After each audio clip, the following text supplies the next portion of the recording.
Man and Nature by Leslie J. Cross, from the summer 1948 issue of The Vegan, Volume 9, Number 2, pages 6 to 8. The following is an extract from the second part of a talk entitled Animal Emancipation Related to Human Progress, given recently to a group of the Society of Friends. Let us consider the second broad aspect of man's relationship with the world of animals, the aspect by which man affects himself. Now it cannot be denied that when two elements, be they human, animal, vegetable or mineral, have contact, the effect is inescapably mutual. That is, that by virtue of the contact between them, each is affected. According to the nature and intensity of the contact, so is the nature and intensity of the effect. There is no act which does not have some effect, and there is no act involving two or more elements which does not affect each of them. What then is the effect upon man of the nature and the intensity of his contact with fellow creatures? It is, I submit, this, that by the creation and continued employment of a code of behaviour which is cruel, parasitical and selfish, man injures not only those upon whom he afflicts his cruelties, his parasitical practices and his selfishness, but he inflicts restraints upon his own evolution. By fastening himself as a parasite upon his fellow creatures, he creates an anchor, as it were, at which the upward aspiring element in his nature drags in vain to be free. In specialized instances, of which the slaughterer is one example, he inflicts upon this element not merely an inhibition, he drags it down in chains. It has been said by witnesses that in the shambles of Chicago it is difficult to believe that the men whose daily work is perpetual killing have the spark of humanity left within them. If that is an extreme example, it is nevertheless a symbol of the depths to which man may sink as a result of fundamentally immoral behaviour. In order to keep our thoughts largely upon the transcendental aspect of the relationship, I do not want to divert much attention to those physical results which, though of relative importance, are in fact incidental. But it does need to be stated that if one accepts that there is an order in the universe, it follows that ethical error cannot be scientific veracity. A number of diseases and ailments are no doubt traceable to ethical error, that they are brought about or intensified by the consumption of foods which have an immoral basis, in that their production involves cruelty or violent death or both. The coarse and heavy protein taken into the human body in the form of animal flesh and animal milk is a source of trouble, and it is significant that the incidence of cancer is the highest in those parts of the earth where most animal milk is drunk. Milk-borne diseases are recognised even by those who take no account of the inevitable cruelties involved in dairying. Many indeterminate ailments may ultimately be traced in part to the use of immoral foods. There are in addition influences more subtle and less obvious than protein of the wrong kind, as the result of the terror which suffices many animals at the moment of death. The ductless glands pour secretions into the blood. These glands are in some ways the link between the psychical and physical nature of all animals, including man, for though their activation is primarily psychical, their effect is physical. The secretions aroused by terror cannot fail to affect adversely for him the flesh which man ultimately consumes. There are also further subtle influences only now beginning to be seriously studied. The non-physical or vibrational properties of food. While at the moment it would be unwise to base one's argument largely upon these studies, it is probably not irrelevant to connect the modern habit of pumping animal milk into school children with the revelation by more than one educational authority of a noticeable increase in mental dullness. Certainly it is not irrelevant to set against this clear evidence that one of the characteristics of vegan children who do not take animal milk in any form is outstanding mental alertness. In the sphere of fundamental principle, we have to consider the violence which is inevitable in the existing relationship. If violence with its culminating peak in war is undesirable, it is so because it is in principle withholding man from the attainment of higher and purer states of being. If violence between men is undesirable, how much less desirable is violence done by men to utterly helpless creatures? Again, the cheapness of human life cannot be in complete analysis be separated from the cheapness of animal life. The only sin, said Emerson, is limitation, We err, and we err greatly, and when we limit the application of abiding principles to one section of the world's inhabitants, animals share with us the habitation of this globe, and they are as entitled as we to the benefits of a natural and developmental evolution. We who might learn much from them, and who might with love aid them in their evolution, offer them not love, not even tolerance, but a philosophy which is exemplified by the steel of the slaughterer's knife and of the bit in the horse's mouth. We conduct against them a war of aggression even less principled than the wars between men. Truly he who says he loves peace cannot love peace wholly if he turns upon his fellow creatures in an act of slaughter. One of the experiences of one who humbly and deeply seeks the truth is that when higher feelings pervade his mind, he is unable to confine their application to the human race alone. When Paul Brunton, writing of man, refers to the immeasurable infinite that pervades this measurable being, he goes on to say that it speaks of his oneness with all that lives, whether in the human or animal kingdom, and hence encirculates the primary duty of universal compassion. In the sphere of positive evidence, there are those rare but revealing glimpses of the way in which man's evolution is aided as the result of a reformed relationship with nature. Man has somehow slipped in this relationship with undesirable consequences to both nature and himself. He is out of tune with nature. He bears a relationship to her which might be likened to a geographical fault. If he could return to his rightful place, if he could approach her as a friend and a lover, instead of a dissecting botanist and a murderous overlord, the resultant harmony would constitute a tremendous and incalculable evolutionary gain. One of those rare occasions when this has taken place is described by Adams Beck in his book The House of Fulfillment. By an act of unpremeditated love, the author found himself in a momentary friendship with the wild creatures in the Himalayan forest. He never had, he says, a pleasure so pure and selfless as that perfect trust of a wild thing. It was a high point in his evolution, and while it lasted, it overwhelmed him with an intensity of feeling whose effect never left him. Does it seem much, he asks, to spring from a small cause? How can I tell? I knew in that moment that I would break truce no more. Those wild bright eyes looked up into mine, and my shooting days were done. We cannot, even if we would, escape our kinship with all that lives. We may violate it, as we do, but in the end we shall learn that the price of violation is paid not by the animals alone, but also by the soul of man. In Search of Veganism 1 by Leslie J. Cross, from the summer 1949 issue of The Vegan, Volume 5, Number 2, pages 13 to 15. Clearing the ground. The present stage in the development of the vegan society is characterised by a centering of attention upon the implications of the question, what is veganism? There is more, much more behind this disarmingly simple query than it first appears. To begin with, we have to clear our minds of certain assumptions, to realise, for example, that when we say veganism is this or that, what we are actually saying is, my idea of veganism is this or that, for there is nothing in the constitution of the vegan society which states what veganism is. The fact that the society has reached its present position without having defined in any precise way the light it attempts to reflect need not disturb us. There were good, if perhaps unrecognised, reasons why definition should not be attempted until the society reached a certain point along its road. What, however, must give us food for thought is the growing feeling that such a point is now not far off, that the limited period during which lack of definition is useful and desirable is approaching exhaustion. The way in which our movement may be provided with an agreed definition is, of course, by the majority consent of an annual or special general meeting, and by the inclusion of that consent in the form of a short definition, either as one of the society's rules or as a preamble to the rules, or by some other constitutional device. Although this procedure appears to be a simple one, the task of finding and recognising the right definition is more complicated than might at first be thought, for the society has evolved a long way in a short time, and if we are to provide ourselves with an adequate picture of what is involved, we must glance at least briefly at the ground we have already covered.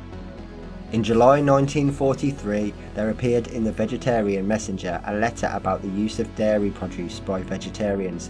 Correspondence on the subject was maintained for something over 12 months, after which there appeared in the same journal a request signed by Donald Watson of Leicester, asking vegetarians interested in living without dairy produce to write to him, and he received about 50 replies. In subsequent negotiations, the Vegetarian Society declined to agree to the formation of a non-dairy group within its ranks, and itself suggested a group might be formed outside the Vegetarian Society. This small group of persons brought together by Mr. Watson thus become the embryonic organisation eventually known as the Vegan Society. In November 1944 there appeared the first issue of the Vegan News. The organisation had a few dozen members, and the word vegan had just been adopted by Mr. Watson as one suggestion for the name of the new group. As a matter of passing interest, other suggestions included dairy ban, alg vegan, Vitan, Benevore, Bellevore, and some complicated titles like Total Vegetarian Group. We should indeed feel relieved at the final choice.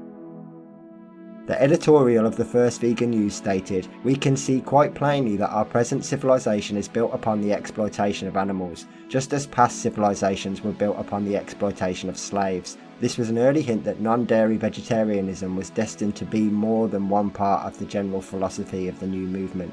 The third issue, May 1945, stated that veganism was the practice of living upon fruits, nuts, vegetables, grain, and other wholesome non-animal foods. It would perhaps have been more accurate to have said not that veganism is, but that it involves living upon such foods. The fourth issue, August 1945, stated, "The object of the Vegan Society is to oppose the exploitation of sentient life, whether it is profitable to do so or not." This is a considerable widening of the original non-dairy motivation. The Vegan Society was formed in the constitutional sense on March 15, 1947, when a special general meeting adopted for the first time a set of rules. There was, however, still no attempt to find an agreed definition of veganism. Rule 2, which laid down 3 of the many possible aims of the Society, was, and is, quite silent about many other aims which might equally be regarded as being vegan. The stated aims refer only to diet, commodities, and the spreading of vegan teaching. They do not mention other aims which might equally be regarded as being vegan. Such aims, for example, as the opposition to hunting, vivisection, performing animals, and the castration and enslavement of animals for transport and other work. Above all, they are not, nor do they pretend to be, a definition of veganism. The Vegan Society is therefore to the present day a group of persons who have come together in a response to an intuitive stimulus which has not yet crystallized into words. Although the immediate cause of the emergence of veganism was the compelling desire of a few persons to make their vegetarianism logical, non-dairy vegetarianism was in fact no more than the trigger that released veganism into the world of everyday affairs. The omission of a binding definition of veganism at that date was a historical necessity if it was to have the time it needed to emerge in completeness and strength. It is, however, when we turn away from the past, but without forgetting it, that we are compelled to consider whether the critical point in time which the entity veganism may be said to have emerged fully is not close upon us. If it is, then the conclusion that a definition is now necessary is inescapable, for the Society will be approaching one of those crossroads which every evolutionary organisation finds itself approaching from time to time. Of the roads ahead, one will be the road of an indefinite veganism, depending for its meaning upon a host of individual interpretations, unchecked and uncheckable by any agreed standard definition. The other the road of a definite, clear and precise veganism, which shall have the consent and allegiance of every person who joins the Society. The looseness of the organisation, which has so far characterised the vegan movement, has no doubt been the right type of organisation for the early stages of a movement which seeks to express so new and so vital an idea, which does undoubtedly lie behind the name vegan. But if I am right in my view, the significance of the present position is that looseness of organisation and absence of definition are approaching the point at which they not only cease to be useful and even essential, but are in danger of becoming agencies of reaction. If it is true that it is necessary in the early stages for the different aspects of veganism to be held, as it were, in solution, it is equally true that if the process is to continue upon its natural course, crystallisation must follow within a reasonable time. Above all else, this means the emergence of an accepted definition of that which gives us being as a society, a definition which shall be constitutional and therefore binding all who join our movement. The nature of the development of the Vegan Society suggests that the form in which definition should be accomplished is the form of a principle from which certain practices logically devolve, and not in the form of a set of practices or aims. At its highest level, veganism cannot be both practice and principle, and to make it a set of practices will involve unending argument as to what type of practices shall be included and what omitted, and what will at the same time fail to provide any agreed standard of reference by which their eligibility can be checked. The search for such a principle is not an inventive task, but a voyage of discovery. The principle exists, it is our job to find it, perhaps the most important job we have on hand. If my belief is justified, it is a principle which will one day impact upon the world in much the same way as did the movement to abolish human slavery. I hope in a subsequent article to suggest how it may be discovered, and what is perhaps more important, to suggest how it may be recognised as representing the destiny of the vegan movement. But whatever our individual views, we must give thought to this task, for we must be certain that what we finally decide is the best of which we are jointly capable. In Search of Veganism 2 by Leslie J. Cross, from the fall 1949 issue of The Vegan, Volume 5, Number 3, pages 15 to 17. Let my creatures go. The present stage in the development of the vegan society is characterised by a centering of attention upon the implications of the question, what is veganism? This is an attempt to discover the principle whose label is veganism, and to suggest a tentative form of words which as a short definition closely describes it. It should be held in mind that the views expressed are the writers, and in no way commit the society or any other member. The letter in the Vegetarian Messenger of July 1943, which stated the correspondence culminating in the founding of the Vegan Society in November 1944, was concerned with the moral and compassionate case against the use of dairy produce by vegetarians. Of the first 25 members of the Vegan Society, it was written, "So far as we are aware, every member of our group has discarded the use of dairy produce for humanitarian reasons. We will not accept that adequate nutrition need violate conscience." Vegan thought developed rapidly. Commodities manufactured from animals joined food from animals as being non-vegan. There was an early tendency to get at the roots of the relationship between man and the animals, to deal with the cause rather than its almost uncountable symptoms. There is no evidence that veganism was fundamentally concerned with anything other than man plus animal relationship. In the earlier article, quotations from the first numbers of the Vegan News indicated that the nature of this relationship was veganism's paramount concern. Other literature reinforces this view. An address on veganism, Donald Watson, 1947, contains phrases such as the following: the right approach to the problem of animal emancipation. To be true emancipators of animals, the vegan renounces the superstition that continued human existence depends on the exploitation of these creatures, and that the time has come for us to boldly renounce the idea that we may have the right to exploit animals. Similar ideas are embodied in the Manifesto on Veganism and other writings. The thread that runs through the literature on this point is a conviction that for the sake of both man and his fellow creatures, the animals must one day be freed from his exploitations. If vegan thought was running true, veganism is therefore a movement of reform. If this is accepted, it is but one step to simple logic to assert that the Vegan Society is at the earliest possible moment in duty bound to define veganism, and so state that over all reform it wishes to see achieved. It is equally in duty bound to confine its basic energies to pursuing that reform. The position in which the society finds itself, without any constitutionally agreed overall purpose binding upon its members, is accounted for solely by the nature of its development to date. In this sense, the society is still in a state of prenatal growth, but this is not satisfactory as a permanency, for undefined reform is a contradiction in terms. It is possible to subtract from the foregoing a number of observations which lead to a definition. 1. Veganism is a reform. 2. The impelling element is compassion for animals arising out of the treatment meted into them by man. 3. Its fundamental concern is with the meeting point between the world of man and the world of animals. 4. Its existence presupposes maladjustment at that point. 5. Its purpose must be the correction of that maladjustment. 6. The maladjustment is intimately connected with man's use of animals, more precisely with his habit of acting as a parasite upon living creatures who cannot successfully resist his will. Any definition of veganism must contain these 6 observations and violate none of them. A form of words which meets these requirements is that veganism is the principle of abolition of the exploitation of animals by man. The positive aspect of this negative, non-exploitation approach is the granting of freedom, in one word, emancipation. Veganism may therefore be defined as the principle of emancipation of the animals from the exploitation of man. But although such a definition satisfies the observations set out above, it is essential to discover whether it meets the requirements of wisdom as well as logic. It must therefore be measured against the general philosophical argument.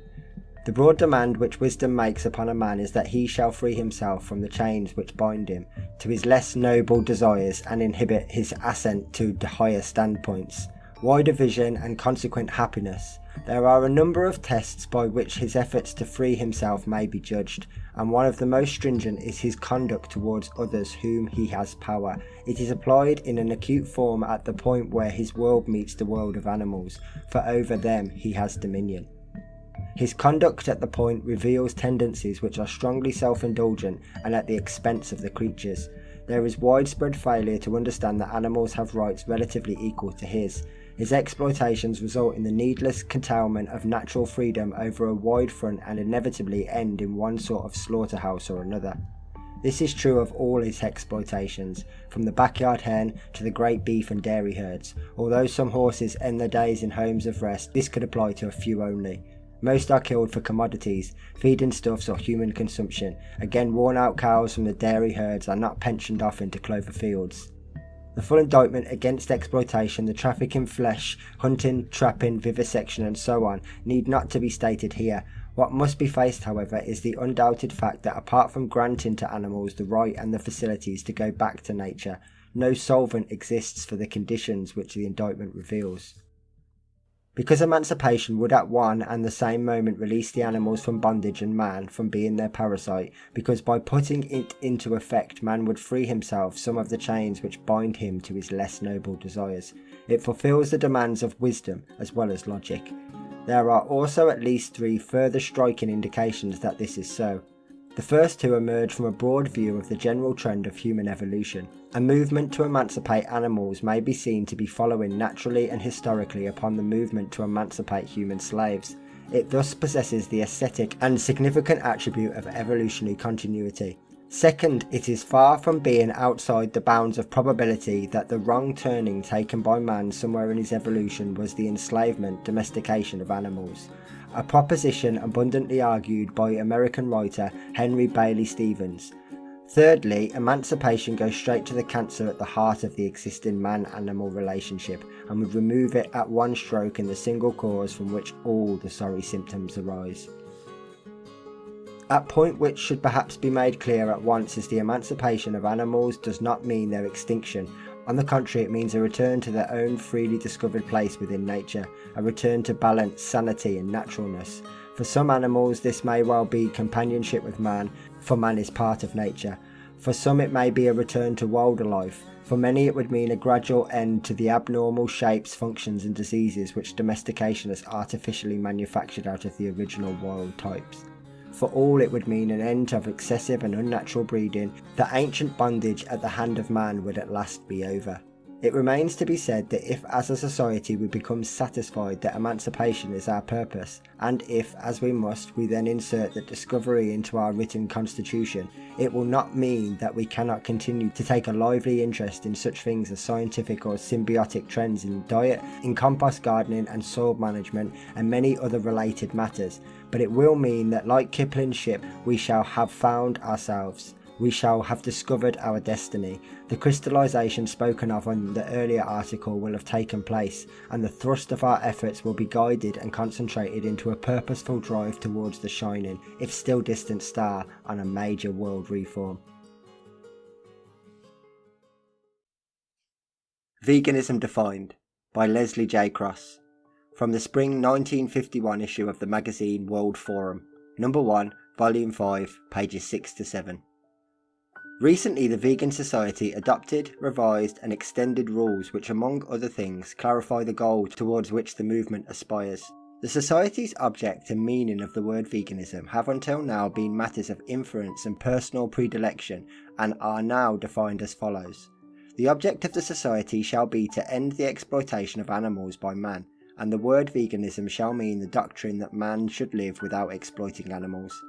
The society pledges itself, in pursuance of its object, to seek to end the use of animals by man for food, commodities, work, hunting, vivisection, and all other uses involving exploitation of animal life by man. Membership in the society is available to all who wish to see the object achieved and who undertake to live as closely to the ideal as personal circumstances permit. An associate makes no promise as to behaviour, but declares himself in agreement with the object. The door is thus widely opened, and the society welcomes all who feel able to support it. Direction and management of the society's work, however, rest with the members. The effect of this development is to make veganism unique among movements concerned with animal welfare, for it has crystallised as a whole, and not, as are all other such movements, as an abstraction. Where every other movement deals with a segment and therefore deals directly with practices rather than with principles, veganism is itself a principle from which certain practices logically flow. If, for example, the vegan principle is applied to diet, it can at once be seen why it must be vegetarian in the strictest sense and why it cannot contain any foods derived from animals. One may become a vegetarian for a variety of reasons: humanitarian, health, or mere preference for such a diet. The principle is a matter of personal feeling and varies accordingly. Veganism, however, is a principle that man has no right to exploit the creatures for his own ends, and no variation occurs. Vegan diet is therefore derived entirely from fruits, nuts, vegetables, grains, and other wholesome non-animal products, and excludes flesh, fish, fowl, eggs, honey, and animal milk and its derivatives. In a vegan world, the creatures would be reintegrated within the balance and sanity of nature as she is in herself. A great and historic wrong, whose effect upon the course of evolution must have been stupendous, would be righted. The idea that these fellow creatures might be used by man for self-interested purposes would be so alien to human thought as to be almost unthinkable. In this light, veganism is not so much welfare as liberation, for the creatures and for the mind and heart of man. Not so much an effort to snake the present relationship bearable as an uncompromising recognition that because it is the main one of master and slave, it has to be abolished before something better and finer can be built. Veganism is in truth an affirmation that where love is, exploitation vanishes. It possesses historical continuity with a movement that set free the human slaves. Were it to put into effect, every basic wrong done to animals by man would automatically disappear. At its heart is the healing power of compassion, the highest expression of love of which man is capable, for it is a giving without a hope of getting, and yet because he would free himself from many of the demands made by his own lower nature, the benefit to man himself would be incalculable.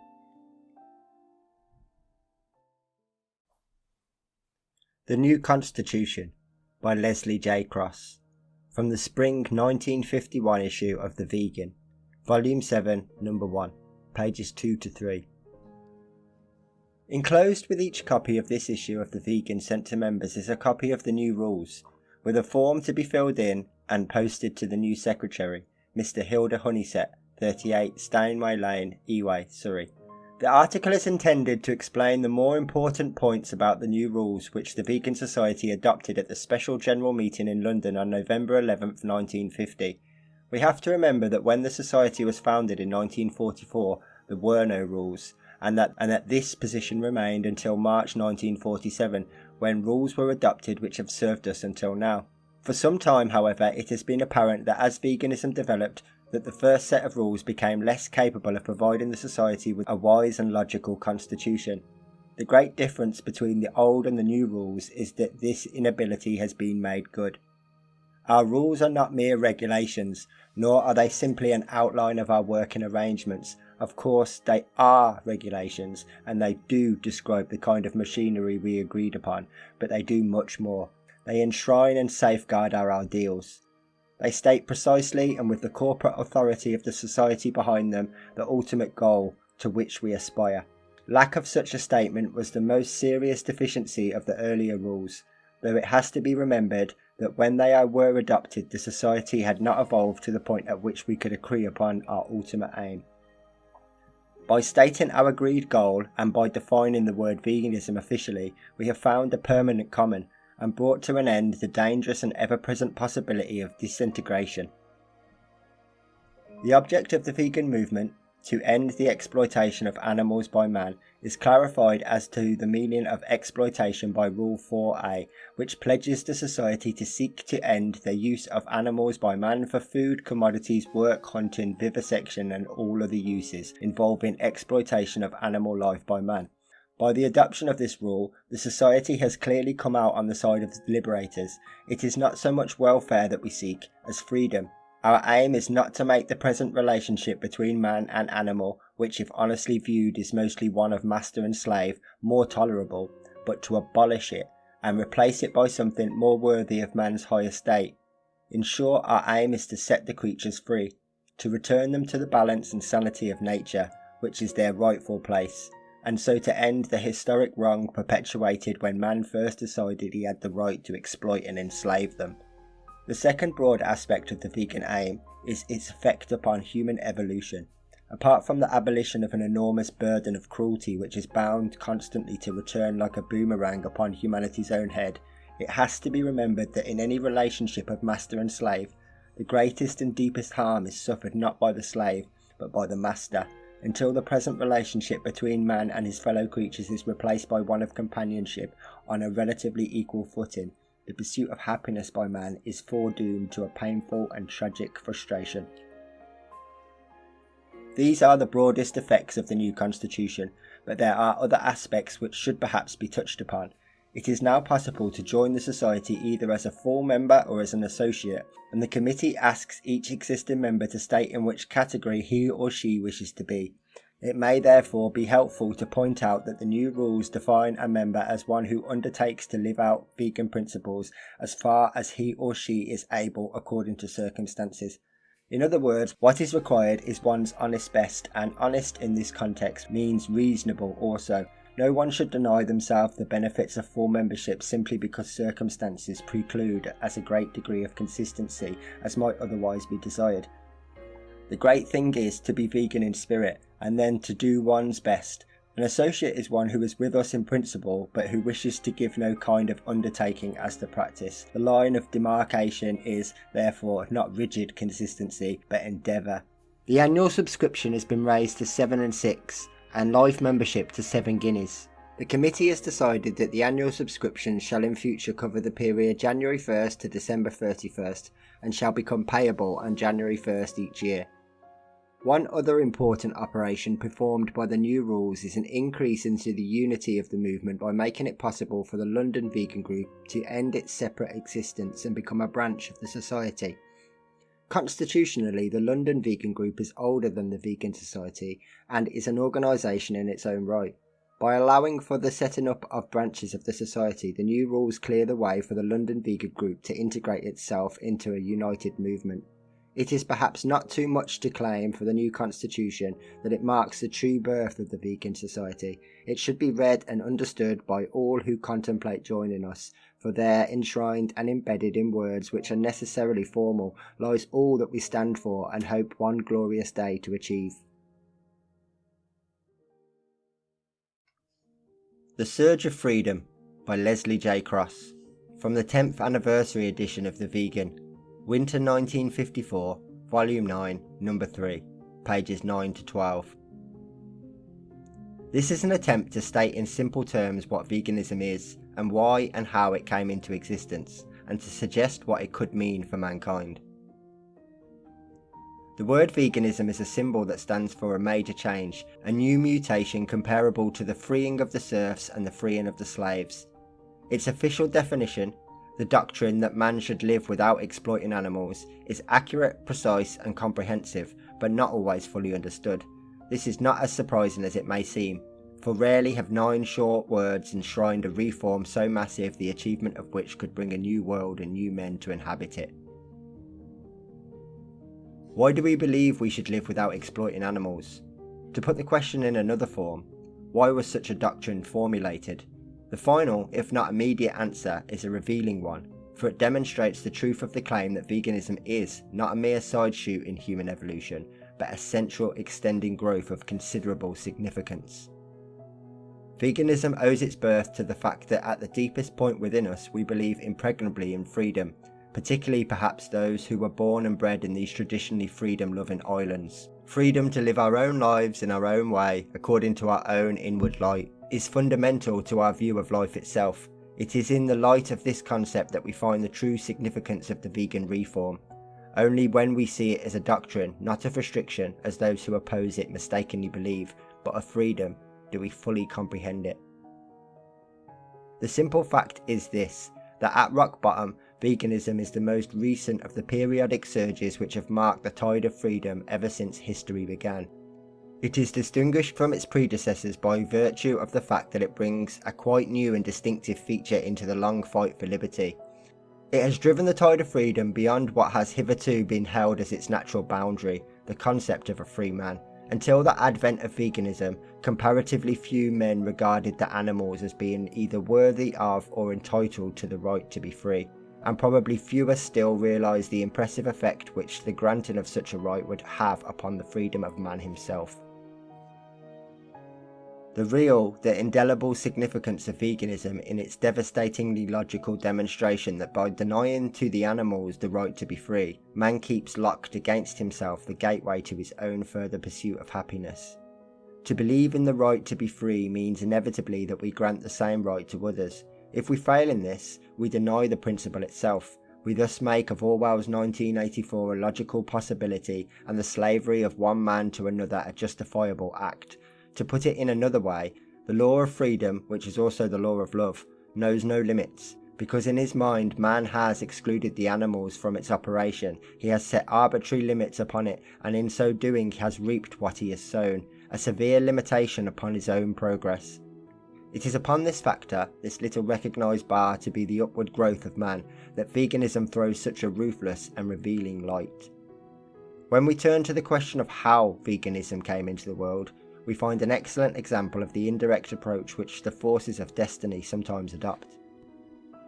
The mundane fact is that the seed of veganism grew out of a year's argument in the correspondence columns of the Vegetarian Messenger about the moral case against the use of dairy produce by vegetarians. At the end of the correspondence, a handful of vegetarians decided they would like to form themselves into a non-dairy group within the Vegetarian Society, but the society declined and suggested that those few members should set up an organisation of their own. Thus was the Vegetarian Society the unwitting handmaid of destiny, for the direct result of this action was the formation of the Vegan Society in November 1944. The new society was not long content with being merely non-flesh, non-dairy, non-egg and non-honey. Commodities such as fur, leather and wool joined animal food as being non-vegan. There was an early attempt to get at the root of what is wrong with the relationship between man and animals, to deal with the cause rather than its almost uncountable effects. However, not without some years of internal stress and strain was the society able to be precise about what it wanted to do. It made up its mind finally on November the 11th, 1950, when it agreed in a special general meeting that what it wanted to do was end the exploitation of animals by man. Between 1944 and 1950, the inner and true meaning of veganism was held in solution, undefined and incompletely recognised. The non-dairy motivation was from the start clearly insufficient as a final meaning. It was in fact no more than the trigger movement that impelled a new and profound truth into the world. In 1950, when the meaning of veganism became generally apparent, it was formulated into a simple phrase which was inserted into society's constitution. Since 1950, there has been no doubt as to its meaning. The short definition quoted in the early part of the article is amplified by Rule 4A. The society shall seek to end the use of animals by man for food, commodities, work, hunting, vivisection and all other uses, including exploitation of animal life by man. Although prior to 1950, there was a good deal of argument as to what veganism in fact was, one thing was never in doubt. The impelling power behind the movement was and remains compassion for the animals, arising out of their treatment at the hands of man. It was compassion that led the first handful to band together in 1944, and it is compassion that provides the motive power today. As a society, an important part of our work is to bring to the notice of men everywhere something which might otherwise escape their attention, the all-around importance of animal emancipation. Animals present man with the supreme test of his worthiness and ability to advance, the test of how he behaves towards those over whom he possesses power. It is sad but true that in the face of this test, more often than not, he seeks his own ends at the cost of suffering to the animals. He hunts, slaughters, vivisects and enslaves them. To obtain their milk, he inflicts upon them some of the least worthy of all his exploitations, the deliberate and forcible separation of mother cow from baby calf. He takes the wild, free and noble horse, breaks and castrates and harnesses it. His constant prayer is not so much for daily bread as for daily flesh. The compassionate man may well be excused for asking pointedly what kind of relationship this can be. This has for its symbols the whip and the bit and the slaughterer's knife.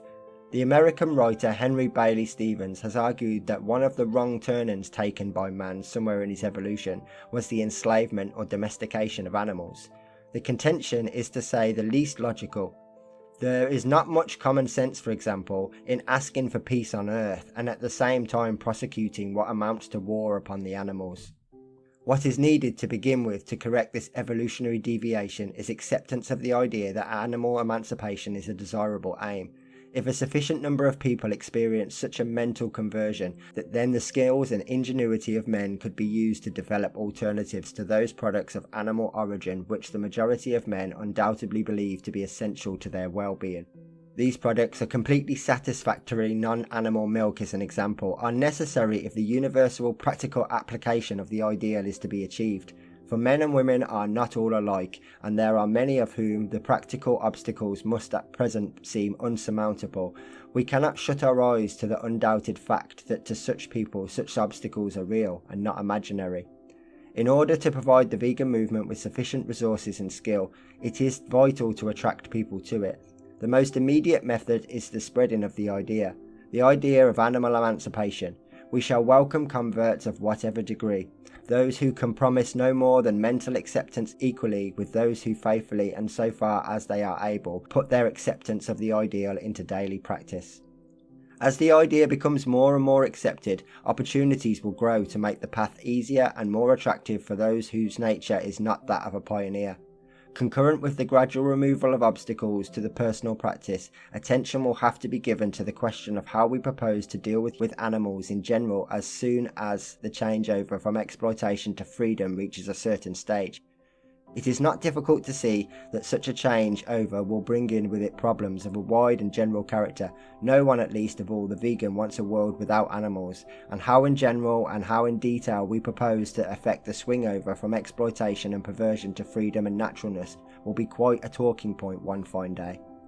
If I may intrude a personal observation, there is little more desirable I would ask of Providence than that such a day should dawn while I am still here to experience it. How glorious, for example, to take part in a discussion to decide whether, for the purposes of the changeover, a natural park or an animal sanctuary should be set up in this or that part of the country, and exactly how it should be planned. When veganism reaches such a stage, there will have been an immense change of heart and mind in the majority of men and women. The idea of exploiting animals will be as repugnant then as the idea of human slavery is today.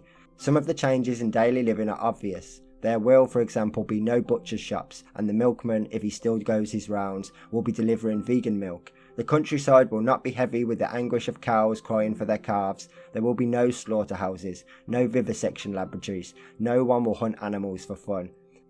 But some of the changes are not so obvious. The benefits to man himself of living in a kindlier and more enlightened world can be envisaged only in the broad set outline. His health, physical and mental, will be vastly improved, because he will have shed a great deal of the coarser part of his nature. Benefits of the spirit will shower upon him, benefits which today, by his own short-sighted volition, he denies himself.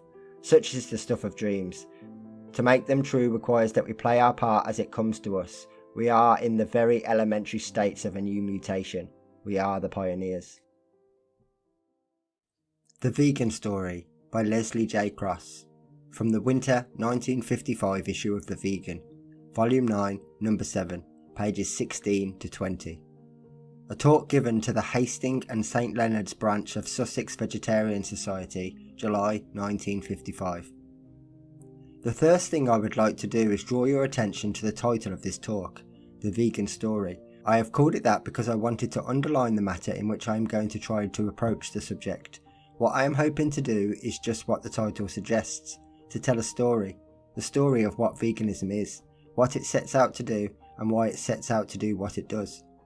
In the course of the story, I shall put before you certain facts and certain considerations, but I shall not, at least, not consciously, try either to convert anyone or conduct any propaganda. Just in case there may be some of you who feel that this is perhaps a somewhat spiritless approach, I would like to explain that to my way of thinking, it is the right approach. For while I regard the spread of information, the free flow of information, as being vital to the growth of new ideas, I do not regard it as any part of my duty to try and be consciously persuasive. I think you will probably agree with me that a man should settle upon his way of life as the result of inward conviction, and not as the result of outward persuasive pressure. With that preamble, let us begin the vegan story. And in doing so, we must put first things first, that is, we must know what we are talking about. Fortunately, the word veganism has a precise and simple meaning. It means the doctrine that man should live without exploiting animals. Because the question of definition is so obviously an important one, I am going to ask you to be kind enough to commit it to memory, so that when we use the word veganism, we shall all be thinking of the same thing. Veganism, then, is the doctrine that man should live without exploiting animals. This definition is written in exactly those words in the Constitution of the Vegan Society, so that no one joins the society as either a full member or an associate without knowing exactly what he is supporting.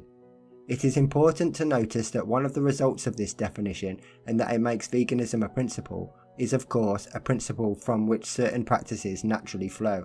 But it is in itself a principle and not a set of practices. A further point to notice is that this principle, this doctrine, is concerned with one matter only. A big matter, it is true, but a clearly defined one, the matter of the right relationship between man and the animals. What it says in effect is this. It says that the relationship generally accepted by the world at large is a very imperfect one. It says in effect that we shall not do away with the many wrongs done to animals, nor shall we do away with the harm which results to the soul of man until we alter that relationship. It is necessary therefore to look at the present relationship between man and the animals to ask what is wrong with it. What is wrong, according to veganism, may be summarised in one word: exploitation. If we look clearly and simply at this relationship, we can see that it is almost entirely, not quite but almost entirely, based from man's side of the fence upon the idea that he has a moral right to use animals for his own purposes. Again, if we look clearly at the question of relationship, we can also see that broadly speaking there are two ways in which we may regard the animals. One, as creatures to exploit, or two, as creatures to love. If we want to understand veganism, if we want to assess its value, we are bound to examine at least briefly these two broad views of the relationship between man and the animals. First, let us look at the majority view, the view that animals are here for our use, and that we have a moral right to use them for our own ends, provided that we reduce hardship and suffering to the minimum compatible with what we require of them. This view is held by the majority of people quite automatically. For example, farmers talk quite casually about growing more bacon, just as you or I might talk about growing more cabbages. Again, the majority view is that we have the moral right to use animals for labour. To the majority view, there is no fundamental questioning of our right to harness horses, bullocks, camels and so on and make them work to our orders and our requirements. In practice, of course, there are considerable variations in the manner in which men do in fact use animals. These variations stretch from the comparatively harmless to the downright cruel. But the really important thing, it seems to me, is to notice the direction in which the doctrine of exploitation takes us. If we wish to illustrate this direction, we might quote vivisection perhaps, or the fact that work in the slaughterhouse often blunts the finer feelings of the men who work there. Another point we are bound to notice is that there are some exploitations in which suffering to animals is inherent. That is to say that if we abolished the suffering, we would automatically abolish that particular form of exploitation. Once again, vivisection is an obvious example. Another is dairy farming, the necessity of separating the baby calf from its mother. It is hardly possible to escape the conclusion that when man decided he had a moral right to exploit animals, he quite inevitably opened the door to a new man-made form of suffering, much of which ends in one form of slaughterhouse or another. There is, however, yet another aspect which arises from the question of exploitation, and it is an aspect which by no means receives the attention it deserves. I refer to the aspect by which man harms himself. When there is interaction between two or more entities, the effects of the interaction are not confined to one entity only, but each is in some way affected. What then is the effect upon man of the interaction which he has created between himself and animals? The effect upon man cannot differ as to its essential nature from the nature of the interaction itself.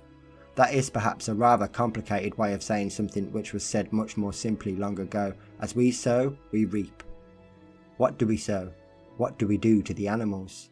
We breed them in millions in order to slaughter them for food. We exploit their sex functions in order to make them yield milk. We then take the baby calf from its mothers so that we and not it may have the milk. Often we then kill the baby calf and we eat it as a veal. Sometimes its mother is worn out as a result of one unnatural pregnancy after another. We kill her too and we eat her as beef. We hunt animals for fun, we vivisect them, we castrate and harness them. What kind of relationship can it be whose symbols include the whip and the bit and the harness and the slaughterer's knife? If these are the things we sow, then these too are the things we reap.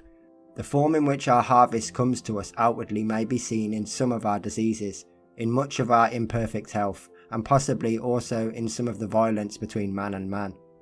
But the form in which our harvest comes to us inwardly can be nothing less than a restraint upon our own spiritual evolution.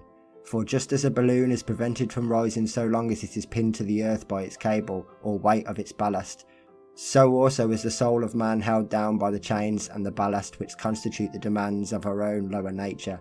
This aspect of the relationship between man and the animals is one which requires more thought perhaps than some of the more obvious aspects, but I believe it is one of the most serious of all the varying results of living according to the doctrine of exploitation. We tend to forget, for example, that one of the most stringent tests of the character of a man, and hence of his ability to rise higher, is how he behaves towards those over whom he possesses power.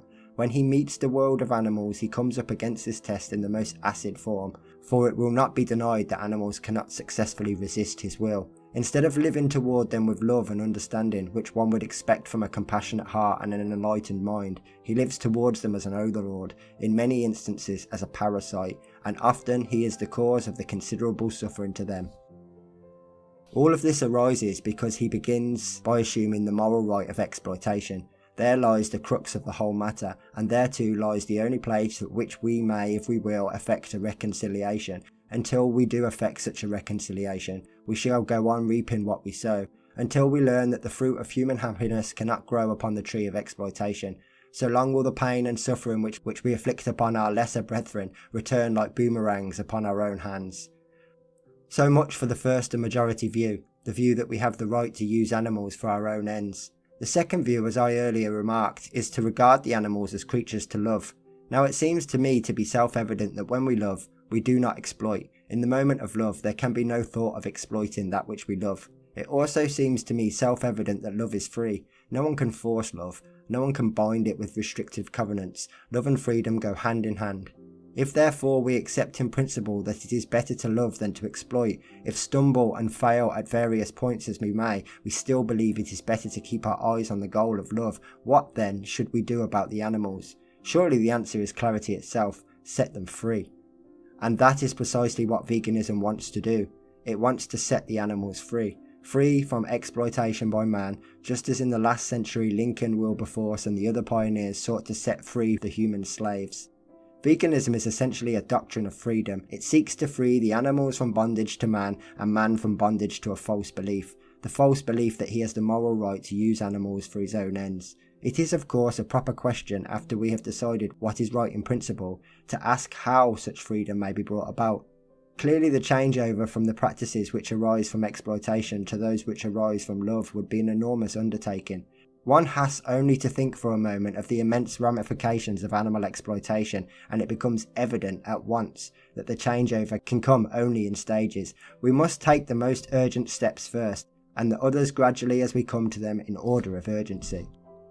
One of the first steps is to develop alternatives to those products of animal origin which most men believe to be necessary to their well-being.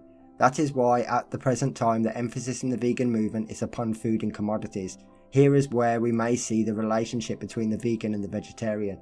For the vegan diet is one which does not rest in any way upon exploiting animals. In other words, it is vegetarian in the strictest possible sense, excluding eggs and dairy produce as well as flesh. The vegetarian diet in the strict sense is one of the many practices which flow from the vegan principle. But, as I have indicated, veganism is a general principle which, if adopted, would result in many changes, as well as changes in diet. It would, for example, result in the abolition of vivisection, of hunting, and of all forms of exploiting animals. And while we are agreed that in practice it can be adopted only gradually, nevertheless there is one thing that can be done now and all the time: the spreading of the belief that animal emancipation is not merely a worthwhile cause, but one which cannot be indefinitely postponed. This belief must seem as revolutionary to the present generation as did the emancipation of the human slaves did to an earlier generation. But revolutionary or not, but I believe that ultimately it is inevitable. That is, if we are ever to live truly in peace upon the earth. For surely it is, to say the least, illogical to pray to a heavenly Father for peace and goodwill among men, and at the same time conduct an unholy war against our lesser brethren. Hitherto, the idea that we have a moral right to exploit animals has been almost universally accepted, but part of the upward progress of man depends on his ability to see the false in that which has hitherto been regarded as true.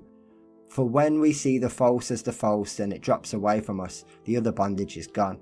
It is the true and not the false which liberates. The false cannot lead to freedom, it cannot lead to love. For this reason alone, it seems to me this young movement, whose goal it is to set the animals free, has its feet upon a true, if not long and arduous road.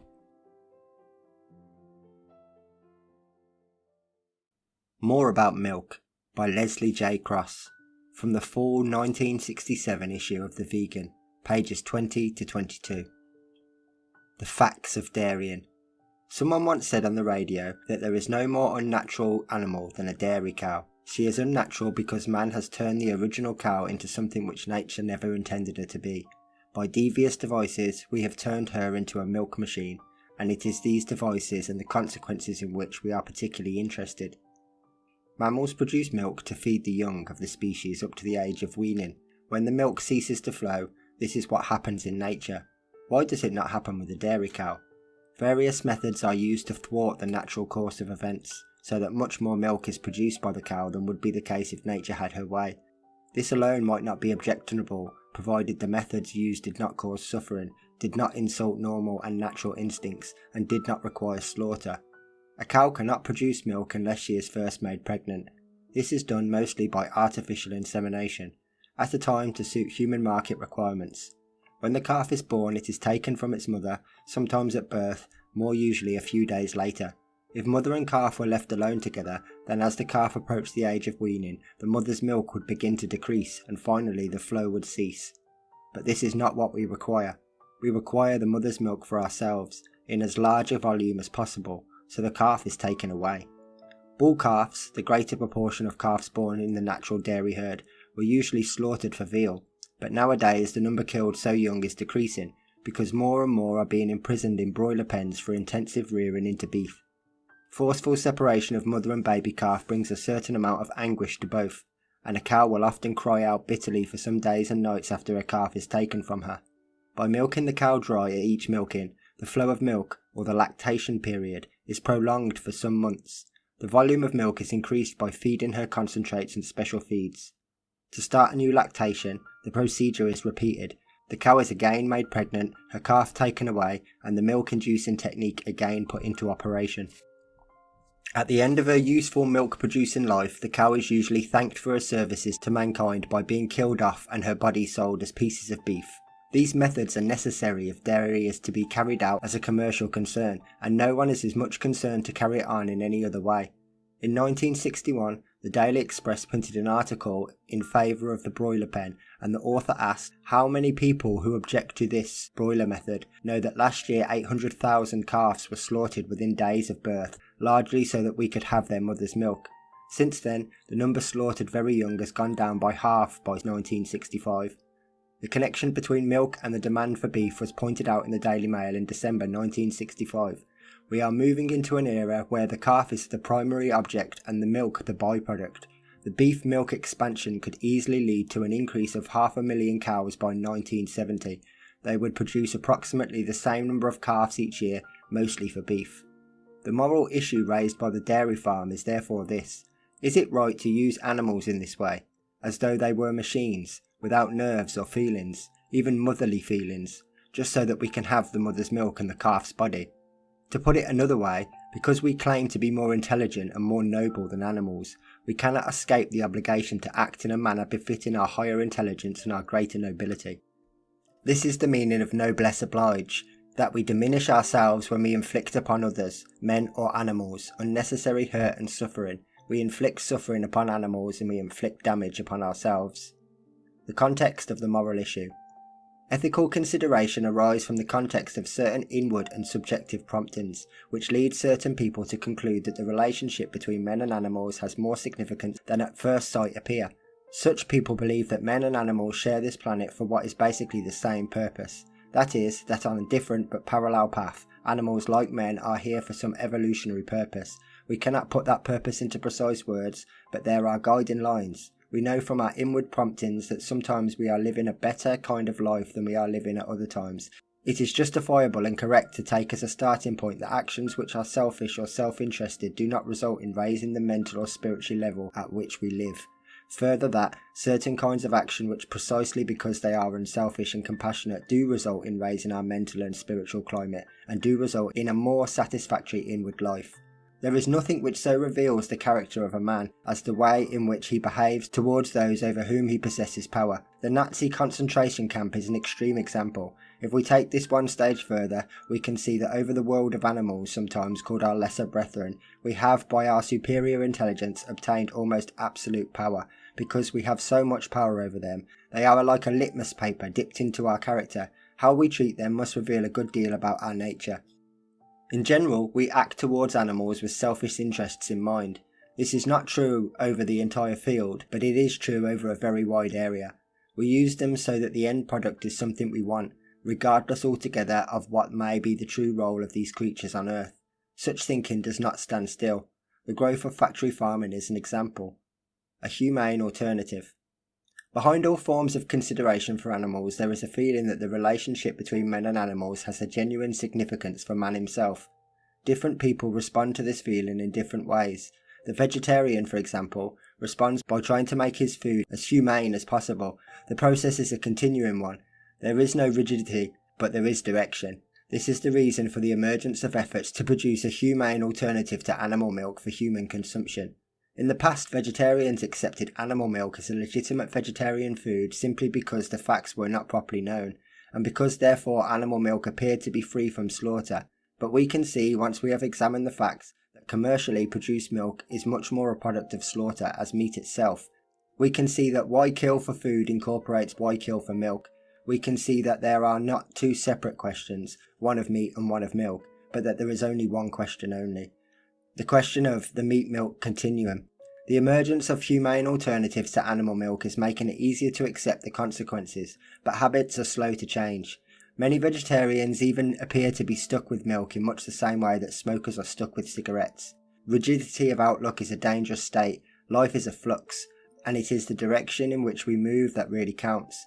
Milk did not at one time present us with a problem, but having learned the facts, it does present us with an unescapable problem. The consequences of ignoring it do not merely add to the burden of suffering and violent death inflicted upon animals, they prevent our own spiritual evolution. Why Plamil? By Leslie J. Cross. From Eva Batt's book, What's Cooking? First published in 1973 by the Vegan Society, pages 19 to 22. Advertising and image building being what they are, it is unsurprising that dairy milk is thought by most to be a gentle and necessary food for human consumption. However, as an objective observation, its production is far from gentle, and its necessity for human beings far from absolute. I was brought up in the aura of a generally accepted background belief that in a special but undefined way, cows just make milk, for us, and that if we don't milk them regularly, they will suffer. I had reached my early 30s before this belief was punctured. The myth was exploded by the sharp shock of a single discovery, that in order to make viable quantities of milk available for human consumption, it is necessary to take the calf away from the cow, so that we and not it can have its mother's milk. If we left it with its mother, there would be no need for us to do any milking. The calf would do it, just as other mammals do. This discovery stunned me. I could not believe that human beings, the noble species, could as a matter of routine so ignobly violate the tender mystery, the productive instinct, the sanctity of motherhood. After all, motherhood is motherhood, human or animal. And do not farmers use as an argument against killer dogs that it is pitiful to hear a sheep calling for its killed lamb? Why deliberately then rob a cow of its calf? Why this double standard? It was necessary to be certain of facts, and I took the trouble to verify.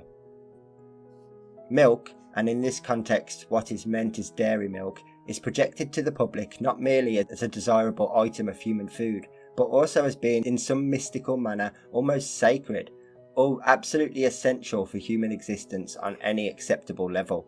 The techniques of the persuaders emit overtones designed to make us regard as slightly mad anyone considering going without this white liquid. The unadvertised facts of dairy farming are briefly as follows. Mammals, including human, make milk for the sole purpose of feeding their young up to the age of weaning, and milks differ in composition to suit the species. To make milk, the cow must first be made pregnant, by the bull, direct or by artificial insemination, but either way at a time to suit human market requirements in respect of the date on which the cow will calf and therefore start to produce milk. Her calf is taken away from her either at birth or more usually a few days later. She bellows her anguish for her stolen calf, sometimes for several days and nights. Her calf is denied its birthright, the care and comfort of its mother's presence. Calves not wanted for rearing into beef or as dairy herd replacements are killed for veal. The trend is away from the large number killed very young and in favour of imprisoning them in pens in factory farms, unable even to turn around in order to keel the head at one end and the dung at the other. As one factory farm has put it, they remain in their crude tight prisons until the eventual journey to the slaughterhouse. By various devices, e.g. milking her dry twice a day so that her body responds to an apparent need for more milk, the lactation period of the cow is unnaturally extended to several months. When the lactation ends, the process is repeated. Pregnancy, calving, loss of calf, followed by the milk-inducing techniques. Eventually, worn out from one pregnancy after another, she is killed for beef. The basics of dairy farming were never more succinctly stated than in a television serial during which a countrywoman thus explained them to a townswoman. Put the bull to the cow, and when the calf comes, kill it, so that we can have the milk. Equally telling were words of a writer in the Daily Express in 1961, when, as a part of an argument in favour of the factory farm, he wrote, "How many people who object to this broiler method know that last year 800,000 calves were slaughtered within a few days of birth, largely so that we could have their mother's milk? Since 1961, the number of calves killed so young has decreased. Instead, the veal unit in the factory farm is taking over."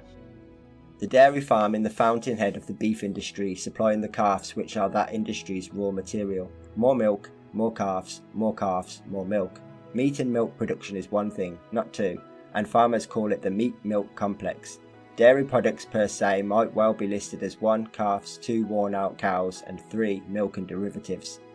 But whatever one's personal feelings, milk is now woven into the fabric of living. The cup of tea, the cooking, doing without milk raises not only questions of diet, but social problems as well. Something is needed to help those willing to face the need for change.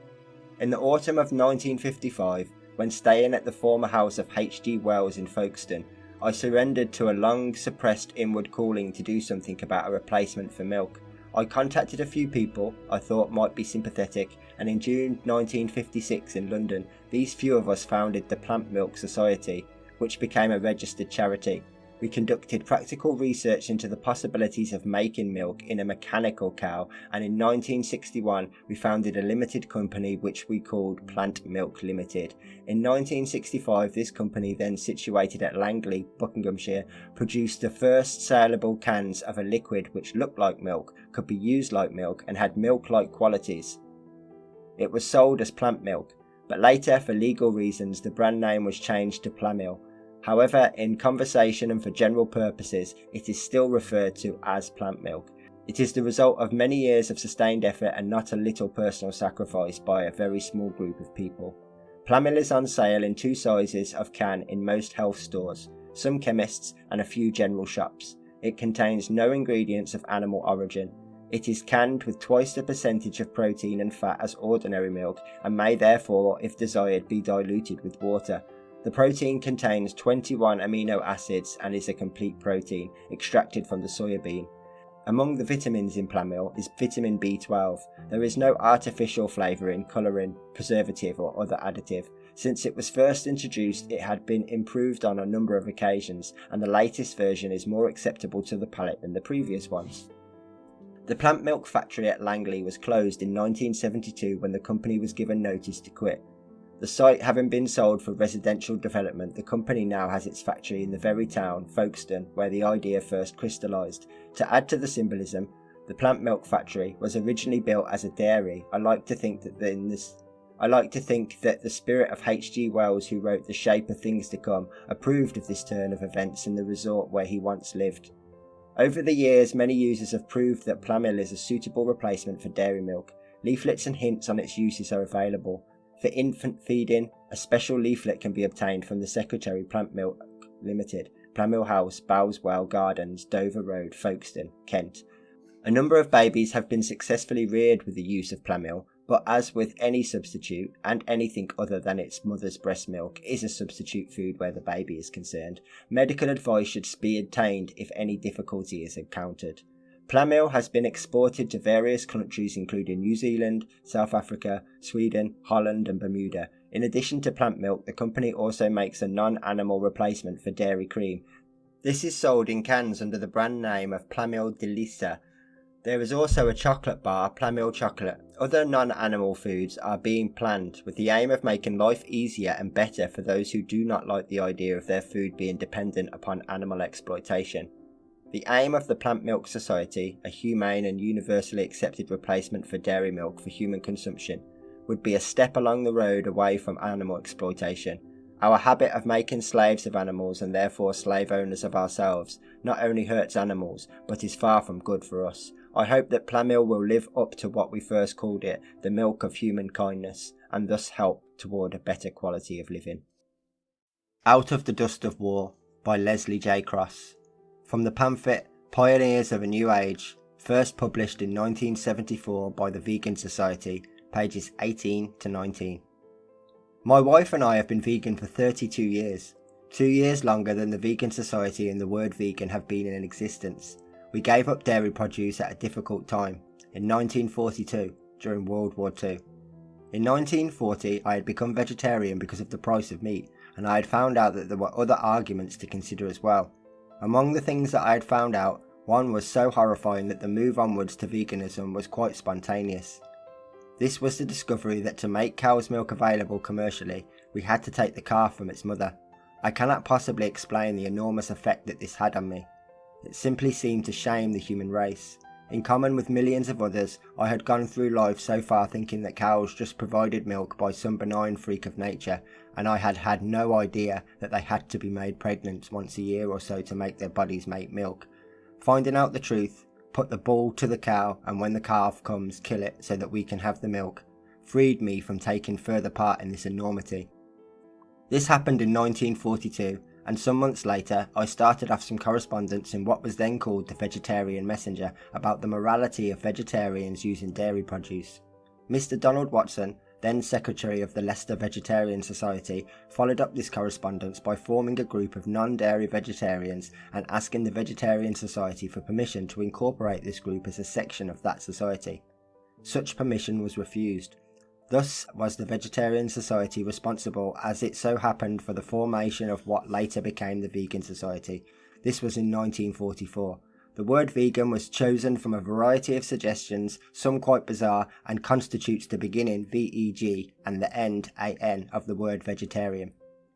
During the war we had 2 children, a boy and a girl, and in spite of hardly any data on which to draw, successfully brought them up on a vegan diet.